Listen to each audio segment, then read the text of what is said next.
Well, Senator Perdue, thank you for your leadership. And what an honor to be down here in the Senate floor, surrounded by freshmen. The freshman Republican class, we have the presiding officer, freshman Corey Gard from Colorado, Lieutenant Colonel Dan Sullivan, United States Marines, from Alaska, David Perdue, who was also a CEO of a company before he came to the United States Senate. We had Lieutenant Colonel Ernst from Iowa, Joni Ernst, proudly serving with Joni here, and thank for her service to our country, both in the military and now here in the U.S. Senate, and others. We had Mike Rounds, a governor from South Dakota, formerly, who had to balance his budget there, or he'd lose his job.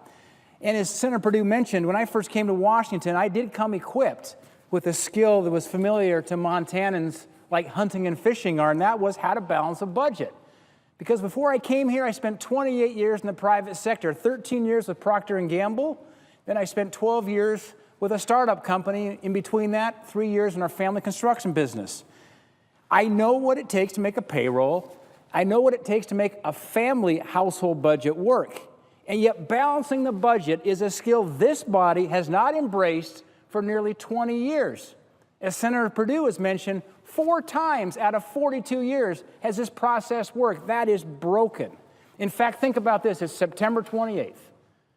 On Saturday, it's October 1st, the beginning of the next fiscal year of the United States federal government, which will spend about $4 trillion this next fiscal year.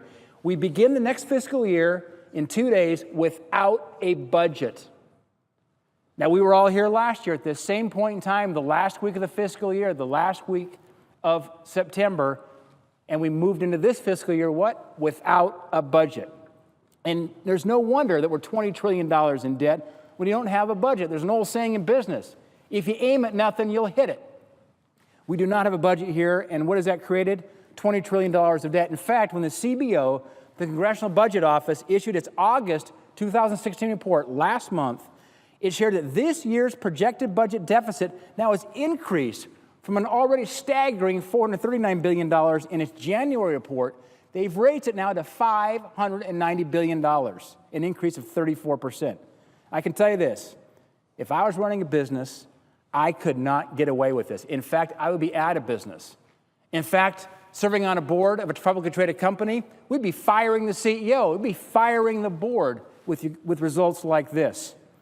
And here's something to think about. Deficit spending is nothing short of age discrimination, because this excessive spending is at the cost of our children and our grandchildren, and that's what we are passing down. We're racking up the credit card debt, figuratively speaking, and passing it on to our kids. And the American people are asking themselves, why aren't the people they've elected able to ensure the future for our children? How can balancing a budget be so difficult? Being here for 2 years in the Senate, I've come to realize the biggest hurdle to balancing the budget are the very rules, the very process that guides this institution. They're broken.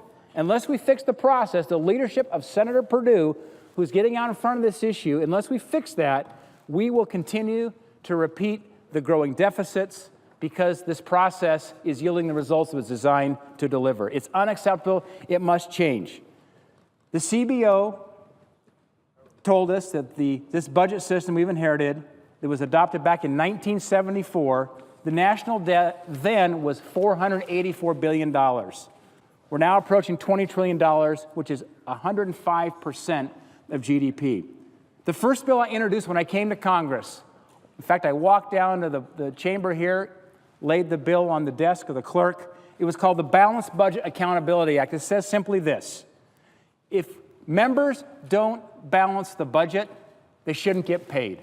Let's bring some real-world accountability to this institution. Let's put the pain on the members of Congress instead of the American people. I thought perhaps if our pay was on the line, it would force us to be held accountable to not only balance the budget, but get on track long-term with responsible spending. If we do nothing, we know what will happen. We'll be right back here. Mark it on your calendars. Come back to this body.